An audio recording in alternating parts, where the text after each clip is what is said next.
तहरीक इंसाफ के चेयरमैन इमरान खान और रिहाम खान में तल्लाक हो गई। अलहदगी अचानक नहीं हुई, गिरहें खुलना अभी बाकी है। मामला सिर्फ जाती ही नहीं, सियासी भी है। इमरान खान और रिहाम के ताल्लुकात तल्लाक के बाद कैसे रहेंगे? मामलात का अच्छा रहना इमरान खान के सियासी मुस्तकबिल की जमानत होगा।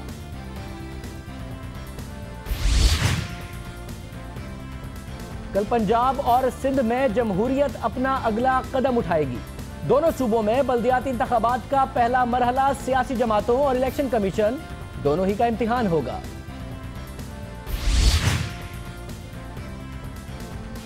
मुत्तहिदा कौमी मूवमेंट के कायद की मीडिया कवरेज पर पाबंदी पर लाहौर हाई कोर्ट का हुक्म बरकरार है या नहीं?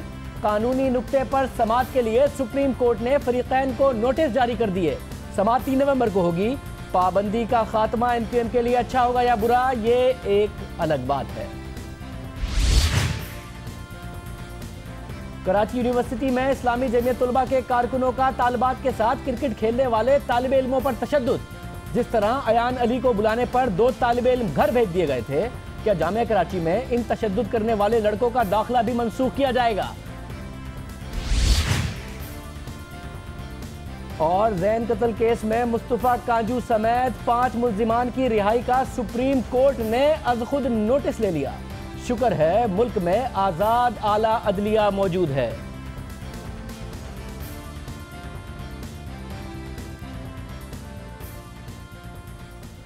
अस्सलाम वालेकुम, मैं हूं शाहजेब खानजादा। सबसे पहले आपको अहम खबर बताते चलें कि यह तवक्को की जा रही थी कि मुत्तहिदा कौमी मूवमेंट की शिकायत दूर करने के लिए हुकूमत की तरफ से जो शिकायती इजाला कमेटी बनाई गई है, उसके बनने के बाद शायद मामला बेहतर हों। इस तरीके से बेहतर हो कि मुत्तहिदा कौमी मूवमेंट की शिकायत भी दूर हो जाएं, कराची ऑपरेशन भी अपनी सही सिमत में जारी रहे और मुत्तहिदा कौमी मूवमेंट पार्लियामेंट में भी आ जाए। तो मुत्तहिदा कौमी मूवमेंट पार्लियामेंट में आ रही है या नहीं, ये सवाल कल तक इसका जवाब ये था कि हाँ आ रही है, मगर आज एक अहम मामला हुआ है जिसके बाद कुछ मज़ीद सवालात पैदा हो गए हैं। और मामला ये है कि उस जो शिकायती इजाला कमेटी बनाई गई थी जिसमें मुत्तहिदा कौमी मूवमेंट के सीनियर रहनुमा सेनेटर फ़रोग नसीम, जो कि सारे लॉ एंड ऑर्डर के जो मामलात हैं, कानूनी मामलात, वो भी मुत्तहिदा कौमी मूवमेंट के लिए देखते हैं, वो भी इस कमेटी में मौजूद थे। उन्होंने इस कमेटी से इस्तीफ़ा दे दिया है। फ़रोग नसीम साहब अब उस कमेटी में नहीं होंगे जो कि मुत्तहिदा कौमी मूवमेंट की शिकायत के इजाले के लिए हुकूमत ने और मुत्तहिदा कौमी मूवमेंट ने मुशावरत करके बनाई थी। और ये बाकायदा ये एक नोटिफिकेशन है जिसमें ये बात की गई है कि माहिर कानून डॉक्टर फ़रोग नसीम की आज अल्ताफ़ हुसैन साहब से तफसीली मुलाकात हुई और इस मुलाकात के बाद अहम उमूर के अलावा हुकूमत की तश्कील करदा शिकायत इजाला कमेटी पर भी तबादला ख्याल किया गया। मुलाकात के बाद कायद तहरीक जनाब अल्ताफ़ हुसैन ने, और ये इनका नोटिफिकेशन कहता है कि उन्होंने बैरिस्टर डॉक्टर फ़रोग नसीम को शिकायत इजाला कमेटी से इस्तीफ़ा देने की इजाज़त दे दी, जिसकी रोशनी में बैरिस्टर फ़रोग नसीम ने हुकूमत को अपना इस्तीफ़ा भेज दिया और जिसके जवाब में अल्ताफ़ हुसैन साहब ने उनकी जुर्रतमंदाना मौक़िफ़ पर ज़बरदस्त शाबाश भी दी। अब ये अहम मामला है। ये शिकायत इजाला कमेटी बनी थी इस शर्त पर कि मुत्तहिदा कौमी मूवमेंट की शिकायत का इजाला किया जाएगा। इस कमेटी के बनने के बाद मुत्तहिदा कौमी मूवमेंट ने फैसला किया कि वो पार्लियामेंट में वापस आएगी। इस कमेटी बनने के बाद ये खबरें आती रहीं कि जो कानून नाफिज करने वाले इदारे हैं उनके कुछ तहफ़्फ़ुज़ात हैं। तहफ़्फ़ुज़ात क्या हैं? ये कि शिकायत है मुत्तहिदा कौमी मूवमेंट की। शिकायत किसके खिलाफ है? कानून नाफिज करने वाले इदारों के खिलाफ। और शिकायत का इजाला करने के लिए कमेटी बनाई गई मुत्तहिदा कौमी मूवमेंट की शिकायत का इजाला करने के लिए, और उस कमेटी में उस पार्टी के रहनुमा मौजूद हैं, उस पार्टी के सर्विंग सेनेटर मौजूद हैं जिस पार्टी की शिकायत हैं, और वो कमेटी किस तरीके से सवालात पूछेगी कानून नाफिज करने वाले इदारों से। ये सारे सवालात उठ रहे थे मगर फैसला किसी और ने नहीं किया। हुकूमत ने नहीं हटाया फ़रोग नसीम साहब को। कानून नाफिज करने वाले इदारों की तरफ से मौक़िफ़ नहीं आया कि इन्हें हटाया जाए, बल्कि खुद फ़रोग नसीम साहब ने इस्तीफ़ा दिया है। अल्ताफ़ हुसैन साहब ने कबूल किया है, तारीफ़ की है। तो सेनेटर फ़रोग नसीम साहब अगर इस शिकायती इजाला कमेटी में नहीं होंगे तो मुत्तहिदा कौमी मूवमेंट की जो शिकायत हैं वो दूर कैसे होंगी? इसका इजलास कब होगा? क्या जो कानून नाफिज करने वालों के तहफ़्फ़ुज़ात थे वो दूर हो जाएंगे? क्या ऑपरेशन भी अपनी दुरुस्त सिमत में जारी रहेगा? मुत्तहिदा पार्लियामेंट में वापस जाएगी और उस तरीके से शोर मचाती नहीं नजर आएगी? बहुत सारे सवालात पैदा हो रहे हैं और हम कोशिश कर रहे हैं कि मुत्तहिदा कौमी मूवमेंट का वर्जन, मुत्तहिदा कौमी मूवमेंट का मौक़िफ़ इस पर मालूम करें कि इस इस्तीफ़े के साथ क्या मुत्तहिदा कौमी मूवमेंट ये भी तो नहीं फैसला कर रही कि वो पार्लियामेंट में नहीं जाएगी और उनके इस्तीफ़े जो भेज दिए गए थे वो उनका स्टेटस वही है? जो पहले था या फिर नए सिरे से इस्तीफे भेजे जाएंगे या फिर पार्लियामेंट में जाएंगे। ऑपरेशन पर जो एतराज़ात हैं वो जो एक शिकायत इजाला कमेटी है जिसमें फ़ारूक नसीम साहब नहीं होंगे, उस पर अभी भी मुत्तहिदा कौमी मूवमेंट को एतमाद होगा। ये वो अहम बातें हैं जो कि जिनका सवाल मुत्तहिदा कौमी मूवमेंट के सामने हम रखेंगे कि कहीं मुत्तहिदा कौमी मूवमेंट का मौक़िफ़ इस इस्तीफे के साथ तो नहीं बदल गया। हम आपको फिर बता रहे हैं, शिकायत इजाला कमेटी बनाई गई थी मुत्तहिदा कौमी मूवमेंट की शिकायत दूर करने के लिए। शिकायत ये थी कि हमारे कारकुनों को गुमशुदा हो रहे हैं और हमें नहीं पता चल रहा कि हमारे कारकुन कहाँ हैं। हुकूमत ने बनाई, मुत्तहिदा कौमी मूवमेंट से इसके साथ मशवरा करके बनाई, मशावरत करके बनाई और इस हद तक मुत्तहिदा कौमी मूवमेंट राजी थी कि इस्तीफे वापस ले रही थी। और कल हमने बैरिस्टर सैफ साहब से पूछा था तो उन्होंने कहा था कि सागदार साहब सही कह रहे हैं कि अब अगला सेनेट का और नेशनल असेंबली का जो इजलास होगा उसमें मुत्तहिदा कौमी मूवमेंट शिरकत करेगी। मगर अब उसी इजाला कमेटी से बैरिस्टर फ़ारूक नसीम ने इस्तीफ़ा दे दिया है। अल्ताफ़ हुसैन साहब को इस्तीफ़ा दिया, उन्होंने इजाज़त दी और तारीफ़ की। तो अब मुत्तहिदा कौमी मूवमेंट पार्लियामेंट में जाएगी या नहीं जाएगी, ऑपरेशन पर मौक़िफ़ क्या होगा, शिकायती इजाला कमेटी पर उनका एतमाद होगा या नहीं होगा। हम कोशिश कर रहे हैं कि मुत्तहिदा कौमी मूवमेंट का मौक़िफ़ हमारे सामने हो, उनसे उनका वर्जन मालूम करें कि अब मुत्तहिदा कौमी मूवमेंट क्या सोच रही है।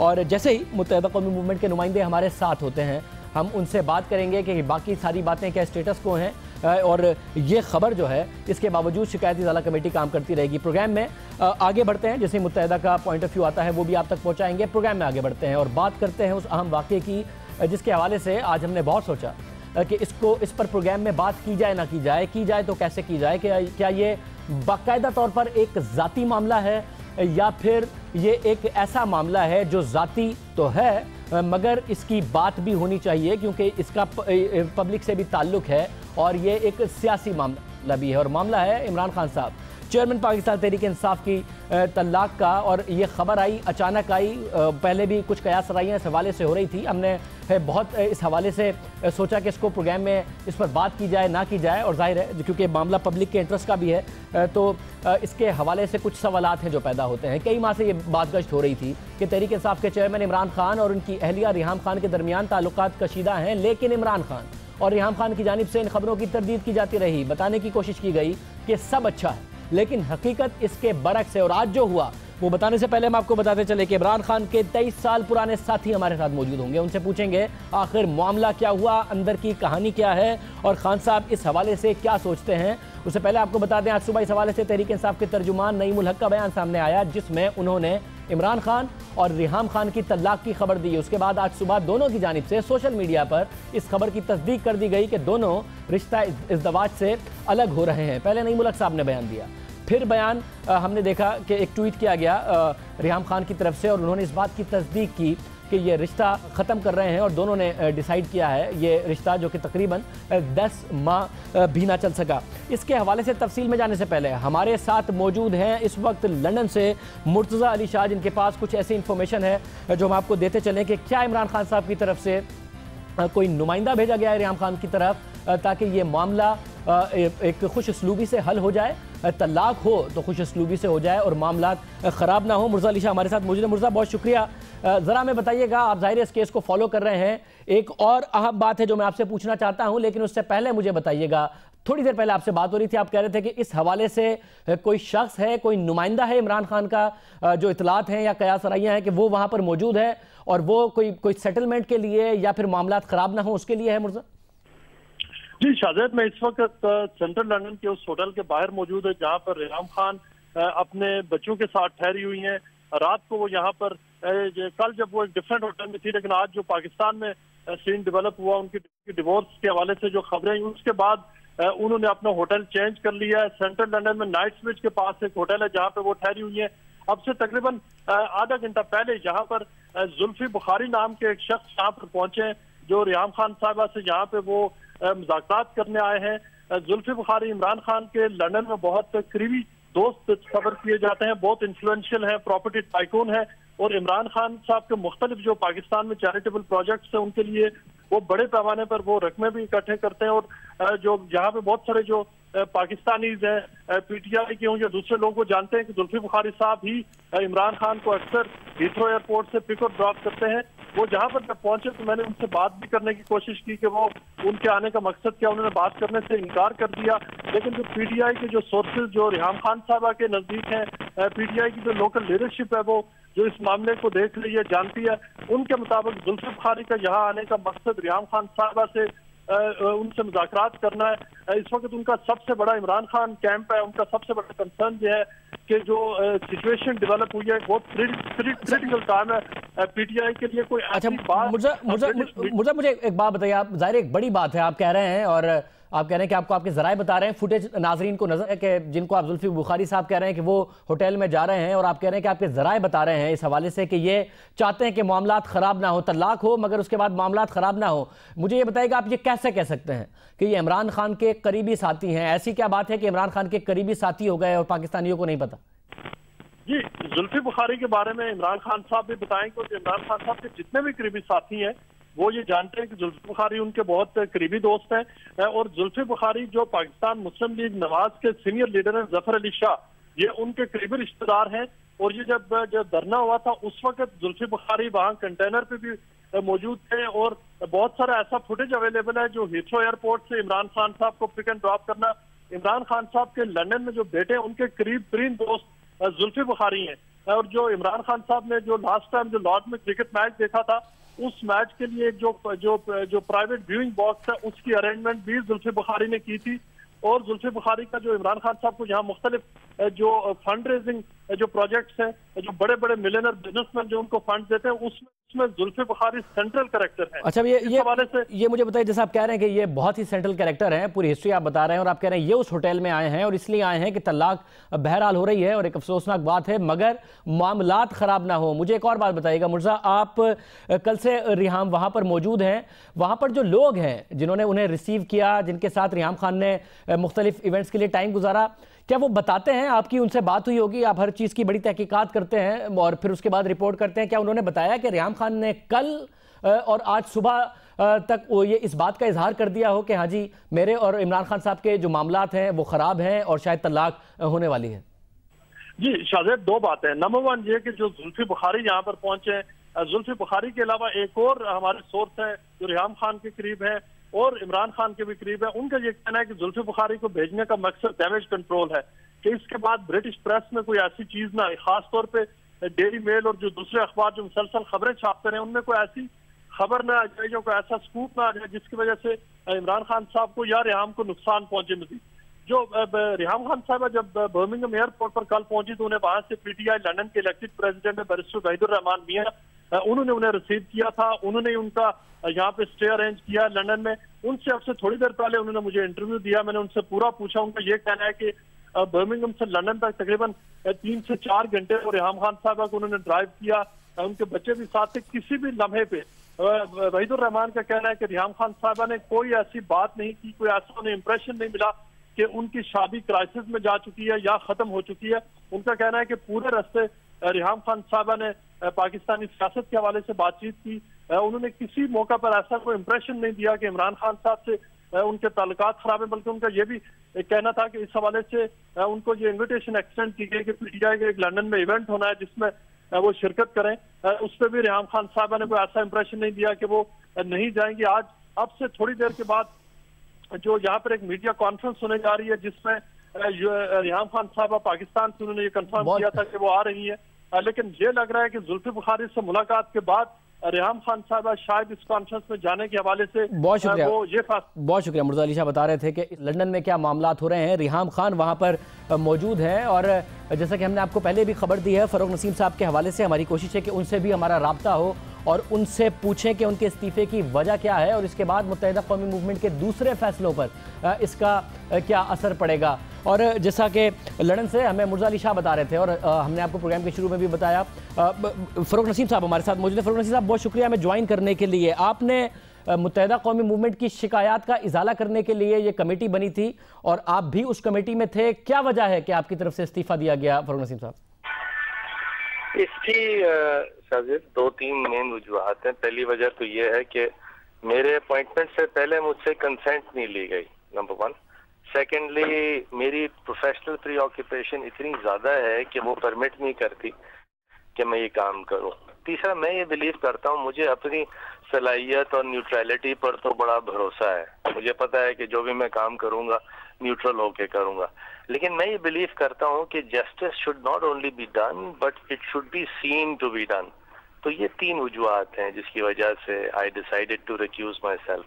तो ऐसा तो कोई बात नहीं है कि कानून नाफिज करने वाले इदारों ने इस बात के पर तहफ़्फ़ुज़ात का इज़हार किया हो कि जी इन्हीं की शिकायत हैं, इन्होंने इजाला करना है, सवाल हमसे पूछना है, उन्हीं की पार्टी के एक सीनियर रहनुमा इस कमेटी में मौजूद हैं जिसकी वजह से ये मामला हुआ, या ये वाक़तन आपका बिल्कुल ज़ाती फैसला है? मेरा बिल्कुल ज़ाती फैसला है। किसी कानून लॉ एनफोर्समेंट एजेंसी क्यों मुझे कांटेक्ट करेगी, क्यों ये बात करेगी, मैं किसी की बात क्यों सुनूंगा? और ना मैंने किसी की कोई बात कभी सुनी है। हमेशा वो काम किया है जिसको मैं सही समझता हूँ, और जिसको मैं सही नहीं समझता वो नहीं करता मैं। मतलब क्योंकि आपकी पार्टी की रजामंदी भी इस कमेटी बनाने में शामिल थी, आपने कहा आपसे नहीं पूछा गया, तो आपको गिलाई अपनी पार्टी से? उन्होंने नहीं पूछा या हुकूमत ने नहीं पूछा और आपका नाम डाल दिया? क्योंकि पार्टी तो इस पर खामोश थी जब ये कमेटी बनी, और उसके बाद उस पार्टी ने इस्तीफे वापस लिए थे इस कमेटी के बनने के बाद। ये बड़ा अच्छा सवाल आपने किया। मैंने मालूम किया पार्टी से जब ये सारा हुआ, और मुझे सागदार साहब ने जब ये कहा तो मैंने फौरन उनसे कहा कि जी मेरी कंसेंट नहीं है, प्लीज इसको वापस लें। खैर बहरहाल उन्होंने कहा जी प्राइम मिनिस्टर ने कर दिया, वो तो चले गए हैं। उसके बाद मैंने पार्टी से पूछा तो पार्टी ने जो नाम जिनमें दिए थे, एक जस्टिस नासिर असलम जाहिद का था, एक जस्टिस गौस का था, एक वो ह्यूमन राइट्स की मिस जहरा है उनका है, और जनरल जावेद जिया का था। ये 4 नाम दिए थे। तो पार्टी ने भी मेरा नाम नहीं दिया था, जो मुझे बताया, जो मैंने मालूम किया है। तो ये कहाँ से मेरा नाम आया तो गॉड रियली नोज। तो मैंने इसको फिर एग्जामिन किया, और मैं क्योंकि प्रोफेशनली इतना टाइड अप हूँ तो लिहाजा एंड अदर रीजन जो मैंने आपको दी, तो आई रिक्यूज माई सेल्फ। और फरूख साहब, आपके इस फैसले से क्या दूसरे फैसले भी मुतासिर होते हैं, जिसमें मुत्तहिदा कौमी मूवमेंट का पार्लियामेंट में वापस जाने का जो फैसला है वो भी इस रिड्रेसल कमेटी के कायम होने से था? अगर आप इससे मुस्ताफी होते हैं तो वो फैसला मुतासिर होता है या वो अपनी जगह पर है? मेरे ख्याल में इसमें शाहजेब, अगर आप जो डायरेक्ट लीडरशिप है जो इस चीज को देख रही है, फारूक सत्तार साहब हैं या दूसरे लोग हैं, उनसे आप डायरेक्ट बात करें।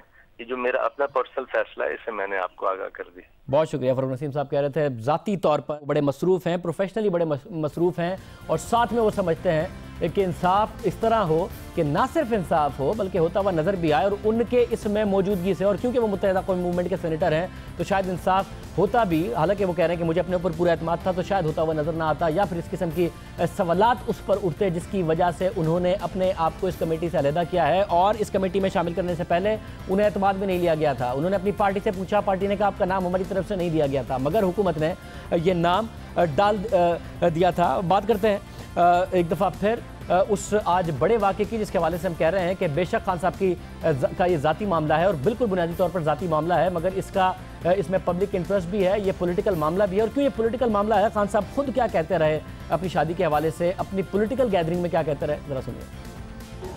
नया पाकिस्तान बनाना,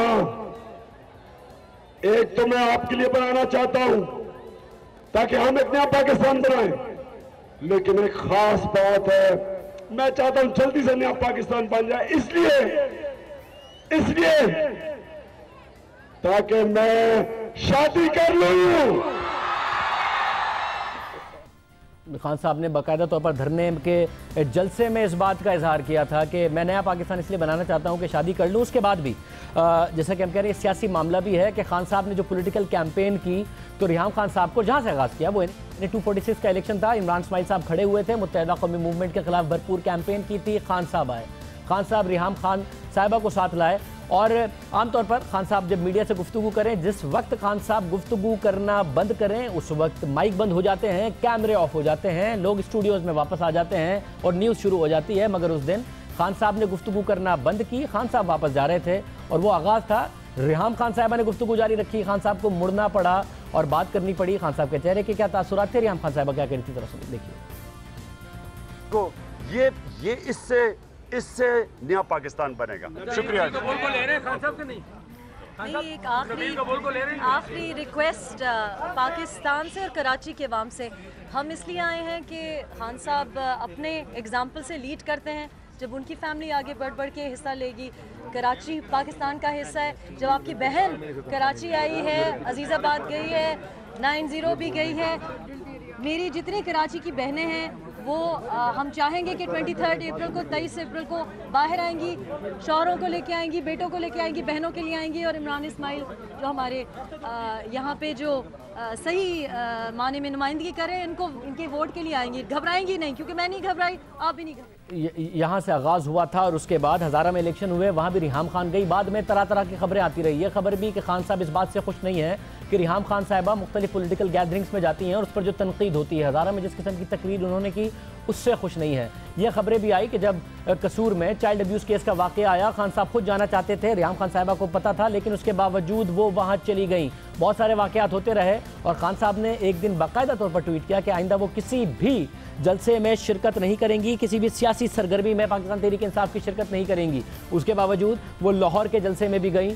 बहुत ज़्यादा इख्तलाफात की खबरें आती रहीं और सबसे ज़्यादा अब से तकरीबन 38 दिन पहले सीनियर सहाफ़ी आरिफ निज़ामी साहब ने इस बात का इजहार किया था कि मामलात बहुत ख़राब हैं, जिसके जवाब में खान साहब ने ट्वीट भी किया और ये भी कहा कि हमारे ताल्लुकात सबसे ज़्यादा आज बेहतर हैं। रिहाम खान ने भी बड़े सख्त ट्वीट्स किए और उसका जवाब दिया कि कुछ सहाफ़ी इस किस्म की हरकतें करते हैं जिससे बहुत ही बुरा अक्स पड़ता है पाकिस्तान में सहाफ़त के ऊपर। क्या कहा था आरिफ निज़ामी साहब ने, ज़रा सुनिए।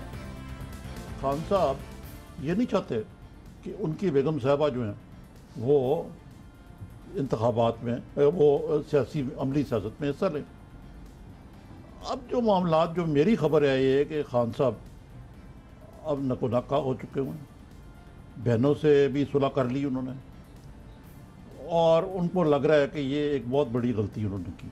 और अब अगरचे रह रहे हैं अभी बेगम साहब वहीं हैं बच्चों समेत, लेकिन मैंने ये सुना है कि काफ़ी डिसएग्रीमेंट्स हैं, शोर है, झगड़ा है और इस किस्म की चीज़ें। अब देखिए ईद पे क्या शायद नसियागरी जाने का प्रोग्राम है या क्या, तो सही बात पता लगे या ना लगे, लेकिन इसके कोई मुझे कम से कम इसके एंड एनालिसिस में कोई अच्छा नतीजा नहीं निकलता। और मुझे तो किसी ने यह भी बताया कि आपस में कोई फाइनेंशियल सेटलमेंट की भी बातें हो रही हैं।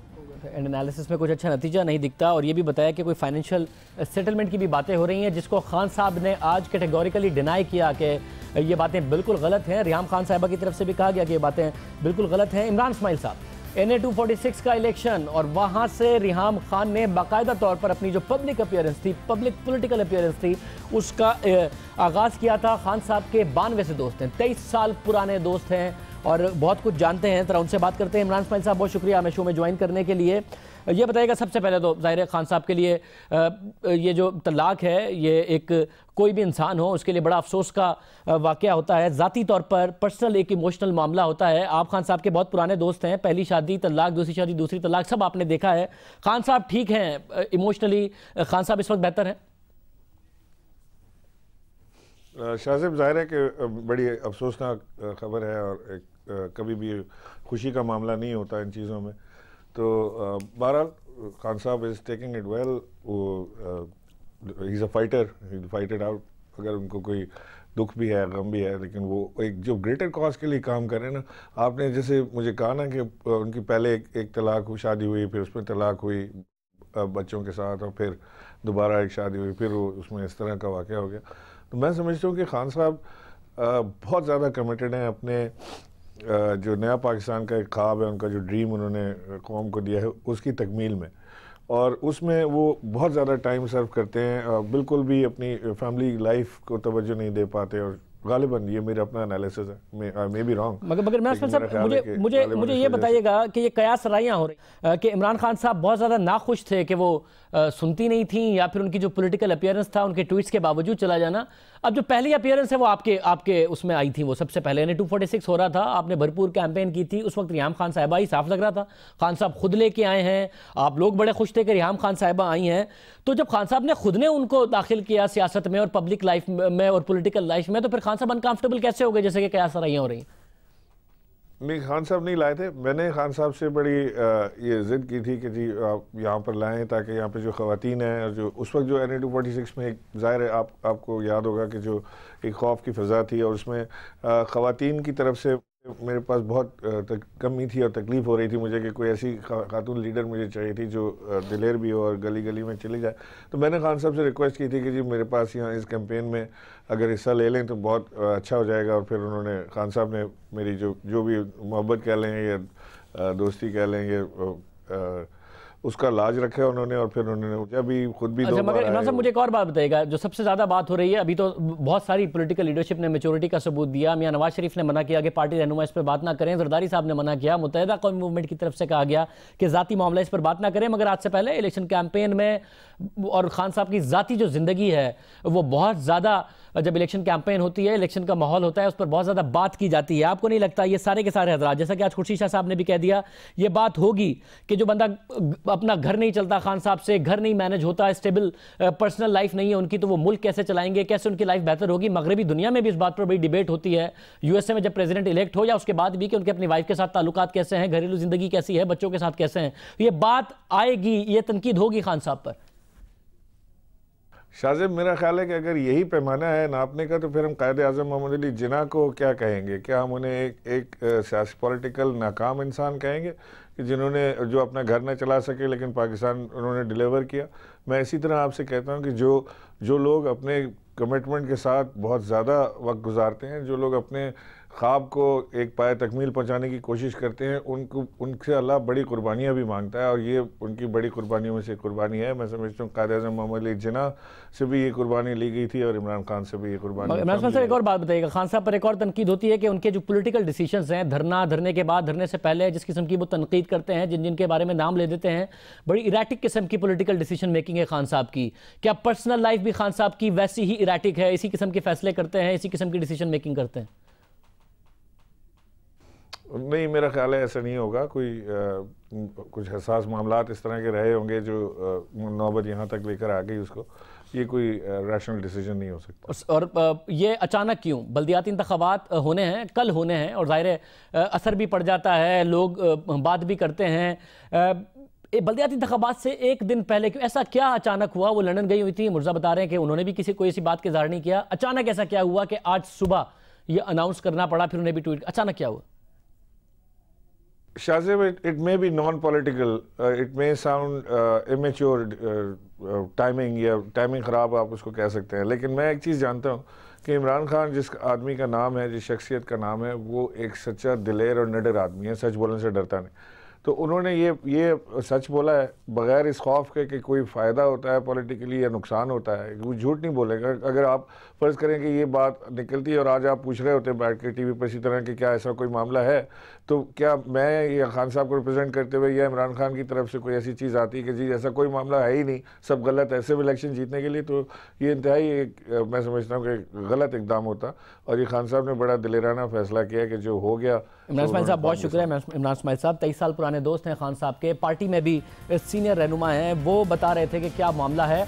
और खान साहब की शादी हो और बहुत ज़्यादा फोकस ना हो मीडिया का, खान साहब बहुत बड़े स्टार रहे हैं पाकिस्तान के, तो वो मामला हमेशा से ही रहा है, चाहे उनकी पहली शादी हो या दूसरी। पहली शादी उनकी 9 साल चली, दूसरी शादी जो आज ख़त्म हुई 9 माह में, इससे पहले भी जो शादी थी उसके हवाले से भी हमेशा ये बात होती रही। जब 2004 में वो शादी ख़त्म हुई, उसका अख्तिताम हुआ, 1995 में जमाइमा खान से शादी हुई थी, हमेशा ये गुफ्तगू होती रही कि ये शादी चलेगी या नहीं चलेगी, ये शादी जो कि दो मुख्तलिफ कल्चर्स के दरमियान है, ये आगे चल पाएगी या नहीं चल पाएगी। डॉक्यूमेंट्रीज बढ़ती रही, इंटरव्यूज़ होते रहे, ये सारा मामला खान साहब को पहली शादी में भी फेस करना पड़ा।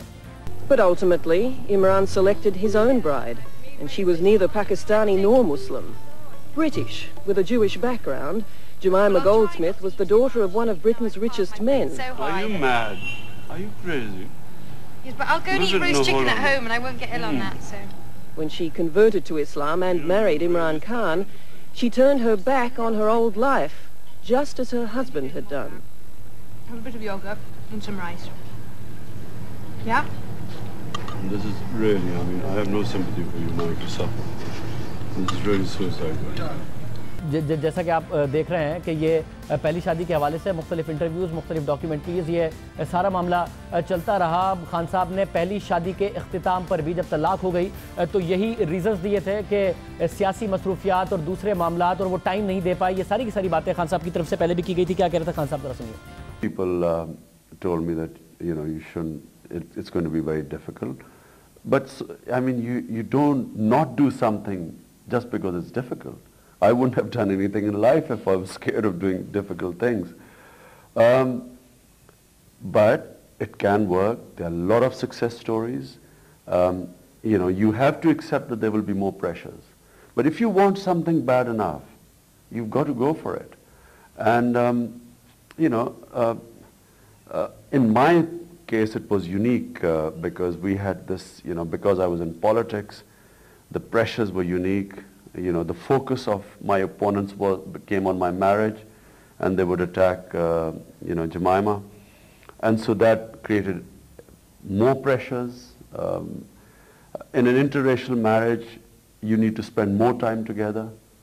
In our case, because of her not being able to be part of my political life, we ended up spending less time together. So ours was a unique case.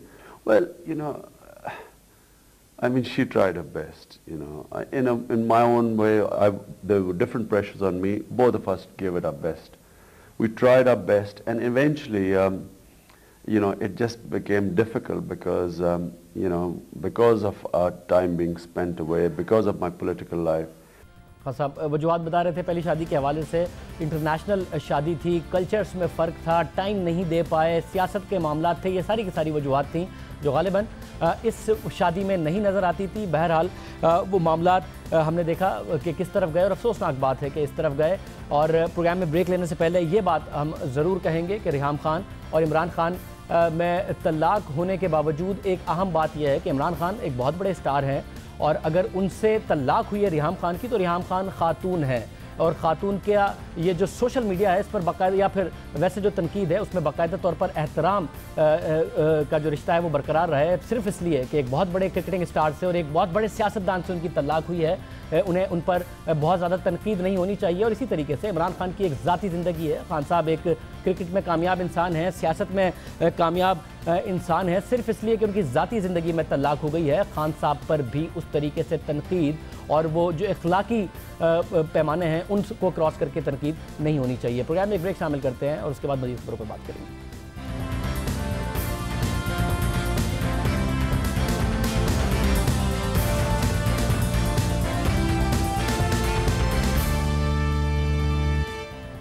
अब से कुछ देर पहले हमने आपको खबर दी थी कि मुत्तहिदा कौमी मूवमेंट के रहनुमा फ़रोग नसीम ने उस शिकायती इजाला कमेटी से इस्तीफ़ा दे दिया है जो कि हुकूमत और मुत्तहिदा कौमी मूवमेंट की मुशावरत के बाद बनाई गई थी। और उन्होंने कहा कि मुझसे पूछा ही नहीं गया, और मैंने पार्टी से पूछा तो उन्होंने कहा कि हमने तो जो नाम दिए थे उनमें आपका नाम ही नहीं था, तो हुकूमत ने मुझसे पूछे बगैर और पार्टी के मशवरे के बगैर ये नाम डाल दिया था। अनुषा रहमान साहबा इस वक्त हमारे साथ मौजूद हैं, PMLN की सीनियर रहनुमा। अनुषा, बहुत शुक्रिया हमें ज्वाइन करने के लिए। बगैर पूछे आप लोगों की तरफ से नाम डाल दिया गया? बिस्मिल्लाहिर्रहमानिर्रहीम। नहीं शाहजेब, बिल्कुल ऐसी बात नहीं है। ये निगोशिएशंस आप जानते हैं कि काफ़ी अरसा चली, फिर बीच में थोड़ा तातुल का शिकार हुई, लेकिन MQM ने हमें अपनी एक प्रायोरिटी लिस्ट दी थी और उसमें काफ़ी नाम थे, और उन नामों में से 2 नाम, एक फ़रोग नसीम साहब का और एक बैरिस्टर सैफ साहब का भी था, और उन्होंने अपनी प्रायोरिटी लिस्ट हमें दे दी थी। मैं ये समझती हूँ कि शायद फ़रोग नसीम साहब ने मालूम नहीं किससे अपनी पार्टी में मालूम किया है, लेकिन अगर वो फारूक सत्तार साहब से पूछ लेते तो फारूक सत्तार साहब उनको बेहतर तौर के ऊपर बता सकते थे। तो हमने अपने तौर के ऊपर कोई ऐसा नाम नहीं डाला MQM की तरफ से जो कि हमें MQM की तरफ से आया ही ना हो सिरे से। तो और ये बात भी बड़ी क्लैरिटी के साथ मालूम थी MQM को कि ये जो लिस्ट दी जा रही है उनकी प्रायोरिटी लिस्ट, उसमें से नाम बाद में प्राइम मिनिस्टर की तरफ से पिक होंगे, और एक जो फाइनल लिस्ट बनेगी वो उन्हीं नामों में से फाइनल होगी। तो यकीनन मेरा ख्याल है कि शायद थोड़ी सी कोई गलत फहमी हो गई है किसी तरफ, और अगर वो उस गलत फहमी को अपनी पार्टी के साथ ही क्लियर कर लें तो ज्यादा मुनासिब होगा। मगर क्या मुत्तहिदा कौमी मूवमेंट ने इसके अलावा कुछ कम्युनिकेट किया कि वो अभी भी मुतमईन है शिकायत इजाला कमेटी से? और क्या शिकायत इजाला कमेटी जैसा कि काम उसका तय किया गया था फ़रोग नसीम साहब के अलावा भी काम करती रहेगी? बिल्कुल, देखिए ये तो ये जो ग्रीवियंस एड्रेसल कमेटी बनी है और इसका तो टाइम पीरियड 14 दिनों में उसने अपना काम शुरू करना है, और आप जानते हैं कि हमने उनसे एग्री किया था कि 5 दिन के अंदर अंदर नोटिफिकेशन होगा, और 5 दिन के अंदर अंदर नोटिफिकेशन हुआ, और उसके ऊपर MQM ने किसी किस्म की कोई आप जानते हैं कोई ऑब्जेक्शन नहीं आई। जब उस कमेटी का फाइनल नोटिफिकेशन हुआ कि कोई आवाज नहीं उठी कि ये नाम क्यों है या ये नाम क्यों नहीं है, तो हर चीज एमिकेबली हुई।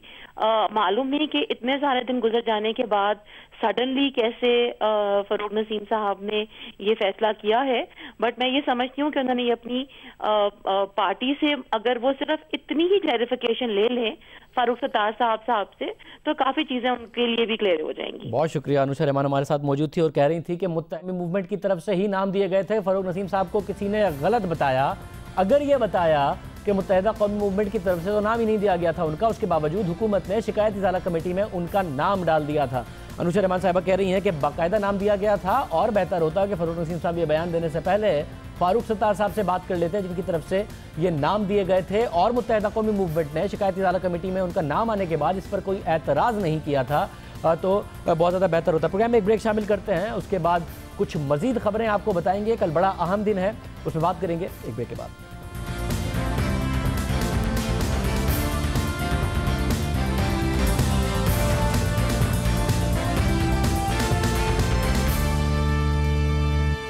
अब बात करेंगे कल होने वाले बड़े इंतखाबी मौक़े की, और ये मौक़ा होने जा रहा है पंजाब में बहुत सारे बड़े ज़िलों में, इसके अलावा भी सिंध के अंदरून सिंध के कुछ ज़िलों में 9 साल बाद पंजाब और सिंध में बल्दियाती इंतखाबात होने जा रहे हैं। बहुत ही सारे अहम ज़िले हैं, मगर कुछ ज़िले जहाँ पर बहुत बातें हो रही हैं, लोधरा हो, फैसलाबाद हो, सिंध में खैरपुर हो, इस हवाले से ज़रा हम अपने नुमाइंदों से मालूम करते हैं किसकी पोजीशन स्ट्रांग है, मामला क्या चल रहा है। सबसे पहले लोधरा रजब अली के पास जाएंगे, उसके बाद फैसलाबाद इरफानुल्लाह के पास जाएंगे, और उसके बाद हम खैरपुर में मौक़िफ़ मालूम करेंगे तारिक अबुल हसन का। सबसे पहले लोधरा चलते हैं और पूछते हैं कि जब से फैसला आया है जहांगीर तरीन साहब का के जो ओपोनेंट है सिद्दीक बलोच साहब, उनके ऊपर से जो पाबंदी हटी है और जो जाली डिग्री का केस हटा है, तो क्या जो बल्दियाती इंतखाबात हैं उसकी कैंपेन में भी इजाफा हुआ है? सबसे पहले हमें रजब अली आप बताइएगा क्या मामला है कल के इलेक्शन के लिए? जी, जैसे ही इलेक्शन ट्रिब्यूनल ने लोधरा के हल्का NA 154 के इलेक्शन को कालेदम करार दिया, उसके साथ इलेक्शन कमीशन ने जैसे ही यहाँ पर जो है वो डेट दी रही इलेक्शन की, तो उस वक़्त से यहाँ पर जो है वो कैंपेन शुरू हो गई थी। और उसके बाद सिद्दीक बलोच को हुक्म इम्तना जब सुप्रीम कोर्ट से मिला तो वो डाइवर्ट हो गई थी वो कैंपेन बल्दियाती इलेक्शन में, और बल्दियाती इलेक्शन में दोनों तंजीमों ने अपने जो है वो बड़े मुनज़्ज़म तरीके से अपनी कैंपेन शुरू की, और मजमूई तौर पर हमें ये लगा कि ये मुस्लिम लीग नून जो है वो अपनी कैंपेन को बेहतर बना रही है। लोधरा जो है वो उसकी 70 यूनियन कौंसल हैं और 3 म्यूनसिपल कमेटी के 70 वार्ड है, और 70 वार्ड में जो है वहाँ पर इलेक्शन हो रहे जा रहा है। और दूसरा ये है यहाँ पर जो मुस्लिम लीग नून की जो कैंपेन है वो मजमूई तौर पर हमें बेहतर नज़र आई है, और अब उसका फैसला कल होगा कि जो जितने मुनज़्ज़म तरीके से जिसने इलेक्शन कैंपेन लड़ी है और कौन वोटर को पोलिंग स्टेशन तक ले जाएगा। रजब, बिल्कुल कल फैसला होगा कि कौन जो वोटर्स हैं उनको निकालने में कामयाब होता है। फैसलाबाद चलते हैं, बड़ा अहम हल्का है, इरफानुल्लाह मौजूद है। इरफान, फैसलाबाद बड़ा ही दिलचस्प मामला है। पाकिस्तान तहरीक इंसाफ और नून लीग तो हो, मगर नून लीग बा मुकाबला नून लीग हो, आबिद शेर अली साहब एक तरफ, राना सनाउल्लाह एक तरफ, शेर एक तरफ, बाल्टी एक तरफ, सब अपने अपने धड़े बनाकर लड़ रहे हैं। क्या मामला है फैसलाबाद में, कल क्या होने वाला है? जी बिल्कुल, इसमें एक चीज़ मैं शाज़िद बता दूं आपको कि यहाँ पे एक जो चौधरी शेर अली हैं उनकी तरफ से बाल्टी का निशान अलॉट कर दिया गया वो अपने हमायत याफ्ता उम्मीदवारों के लिए। तो यहाँ पे जो मुकाबला है वो मुस्लिम लीग नून वर्सेस मुस्लिम लीग नून हो चुका है, जहाँ पे एक तरफ वो उम्मीदवार हैं जो कि पार्टी का टिकट शेर के निशान पर इलेक्शन लड़ रहे हैं, और एक तरफ वो उम्मीदवार हैं जो कि वो भी मुस्लिम लीगी हैं लेकिन वो यहाँ पे बाल्टी के निशान पर इलेक्शन लड़ रहे हैं। तो इस सूरत हाल पर जो शहर है वो बिल्कुल तौर पे तकसीम हो चुका है, सियासी फिजा भी इस तरह से तकसीम हो चुकी है। एक तरफ राना सनाउल्लाह के ग्रुप के लोग और मुस्लिम लीग नून के शेर का निशान रखने वाले उम्मीदवार, एक तरफ बाल्टी के उम्मीदवार जो कि शेर अली चौधरी शेर अली की हिमायत रखते हैं। तो इस हवाले से मैं ये बता दूं कि शहर में अगर सियासी फिजा की बात की जाए तो शहर में PTI वर्सेस मुस्लिम लीग नून की जगह मुस्लिम लीग वर्सेस मुस्लिम लीग नून जो है यहाँ पे बातचीत हो रही थी। हर जगह पे यही सवाल किया जा रहा था कि कौन से लोग जीतेंगे, आया मुस्लिम लीग नून के शेर के निशान वाले लोग जीतेंगे या बाल्टी के निशान वाले चौधरी शेर अली की हमायत याफ्ता हैं। इस हवाले से जो सूरत हाल है वो बिल्कुल यहाँ पे मुस्लिम लीग नून के हक में नज़र नहीं आती है। उनकी उम्मीदवार यहाँ पे आपस में ही जो है मुकाबले कर रहे हैं। और एक मैं ये भी बता दूँ, जब यहाँ पे कॉर्नर मीटिंग्स हुई हैं और यहाँ पे लोग आमने सामने आए हैं तो बहुत जगह पे मुस्लिम लीग नून के लोगों के दरमियान ही झगड़े भी हुए हैं, जिस पे जो मुकदमात थे वो दोनों फ्रीकान के दरमियान दर्ज हुए हैं, जिसमें दोनों तरफ से कायदीन का किरदार भी ने अपना अपना किरदार अदा किया है। बहुत शुक्रिया। नून लीग बामुकाबला नून लीग हुआ है और फायदा तीसरे फरीक को हो सकता है। पाकिस्तान तहरीक इंसाफ तीसरा फरीक है और नून लीग आपस में इस तरह लड़ रही है कि इलेक्शन नहीं लड़ रही, एक दूसरे के खिलाफ पर्चे, एक दूसरे के खिलाफ लड़ाइयाँ, ये सारा मामला वहाँ पर नजर आ रहा है। सिंध में खैरपुर चलते हैं, कायम अली शाह साहब का हल्का है। क्या कायम अली शाह साहब या पाकिस्तान पीपल्स पार्टी किसी भी तरह सिंध में कोई चैलेंज पैदा हुआ है या कितनी ही कारकर्दगी पे बात हो जाए, कितने ही मामला हो जाए, 7 साल हुकूमत को गुजर जाए, मामला नहीं बना। तारिक अबुल हसन हमारे साथ मौजूद है। तारिक अबुल हसन, बताइएगा किस किस के दरमियान मुकाबला है? पीपल्स पार्टी की आज भी तगड़ी है। जी, खैरपुर ज़िला जो है वो इंतहाई अहम है और इसलिए भी कि वज़ीर आला सिंध सैयद कायम अली शाह का ये आबाई इलाका है। इसके साथ ही हुर्रों के रूहानी पेशवा और मुस्लिम लीग फंक्शनल के सरबरा पीर साहब पगारा भी इसी ज़िले से ताल्लुक़ रखते हैं। तो यहाँ पर जो बल्दियाती मसाइल हैं वो तो अपनी जगह मौजूद हैं और वो उस सतह के नहीं है बल्दियाती मसाइल जिस सतह के शायद दूसरे इलाक़ों में हों। और यहाँ बेहतर सूरत हाल है सफाई सुथराई की भी, सड़कों की भी और दीगर तरक्याती कामों की।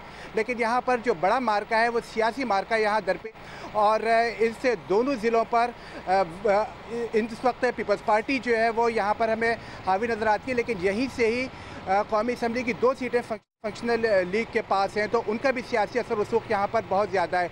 इस हवाले से सिक्योरिटी के खासे मसाइल का यहाँ जिक्र किया जा रहा है। वज़ीर आला कायम अली शाह के अपने जो पोते हैं उनकी फ़हाद अली शाह वो यहाँ से उम्मीदवार हैं यूनियन। तारिक अबुल हसन, बहुत शुक्रिया। तारिक अबुल हसन बता रहे थे क्या मसाइल हैं, कौन मुकाबले में है। कल बड़ा अहम दिन है, बल्दियाती इंतखाबात 7 साल बाद 9 साल बाद होने जा रहे हैं सिंध में और पंजाब में। आज के प्रोग्राम में इतना ही। वापसी पीर के दिन मुलाकात होगी, लेकिन प्रोग्राम में जाते जाते जिक्र हो जाए जैन के कत्ल के हवाले से। हमने पिछले हफ्ते बात की थी कि इंसाफ का पाकिस्तान में इस तरह कत्ल भी होता है और कातिल इस तरह भी सीखते हैं कि शाहजेब खान मर्डर से उन्होंने सीखा कि सुलह नहीं करनी इंसदादी दहशतगर्दी के मुकदमे में, दियत नहीं करने की कोशिश करनी इंसदादी दहशतगर्दी के मुकदमे में। बेहतर है कि वकीलों को अपने बयान से मुकरवा दो और बेहतर है कि जो मुद्दई है वही अपने बयान से फिर जाए। और ऐसा ही हुआ, 14 जो गवाह थे वो फिर गए, मुद्दई अपने केस से फिर गया, जिसकी वजह से कांजू जो है उसे रिहा कर दिया गया था। मगर आज सुप्रीम कोर्ट के चीफ जस्टिस ने इस केस का सू मोटो लिया है कि रिहा हुआ तो हुआ कैसे, जैन को इंसाफ नहीं मिला तो कैसे नहीं मिला। देखते हैं कि ये केस आगे कैसे बढ़ता है। मगर बहुत ही अहम बात है, हम पिछले हफ्ते बात कर रहे थे कि 14 साल जैन को इंसाफ नहीं मिला क्योंकि इंसाफ खरीद लिया गया। चीफ जस्टिस की तरफ से अब इस मुकदमे का नोटिस लिया गया है। आज के प्रोग्राम में इतना ही। पीर के दिन आपसे फिर मुलाकात होगी, इजाज़त दीजिए, अल्लाह हाफ़िज़।